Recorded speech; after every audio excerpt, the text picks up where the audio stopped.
நாளில் நம்ம வாசிக்கிற இந்த தியானிக்கிற இந்த பகுதியில் முதலாவது ஆண்டுடைய வார்த்தை சொல்லுகிறது, குணசாலியான ஸ்திரீயை கண்டுபிடிப்பவன் யார்? வேதம் கூறுகிற 3 விதமான ஸ்திரீகளை குறித்து நாம பார்க்க போகிறோம். ஒன்று குணசாலியான ஸ்திரீ, இரண்டாவது பயபக்தி உள்ள ஸ்திரீ, மூன்றாவது புத்தி உள்ள ஸ்திரீ. அப்ப இதுல முதல் பகுதியாக நாம இன்றைக்கு வாசிக்கிற இந்த பகுதியில குணசாலியான ஸ்திரீயை யார் கண்டுபிடிப்பாங்கன்னு பார்த்தீங்கன்னா, அவங்க யாருன்னு வேதம் விளக்குகிறது. அவளுடைய விலை முத்துக்களை பார்க்கிலும் உயர்ந்தது.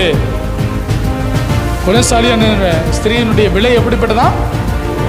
முத்துக்களை பார்க்கிலும், முத்துக்களே அதிகமான விலை, அந்த விலையை காட்டிலும் உயர்ந்தது. அவங்க விலை உயர்ந்தது, அவங்க மதிப்பு உயர்ந்ததா இருக்கும். அவங்க மதிப்பு உயர்ந்ததா இருக்கும். ரொம்ப லோ குவாலிட்டிலாம் இல்லை, அவங்க ஹை குவாலிட்டியான ஒரு மதிப்பு மிக்கவர்.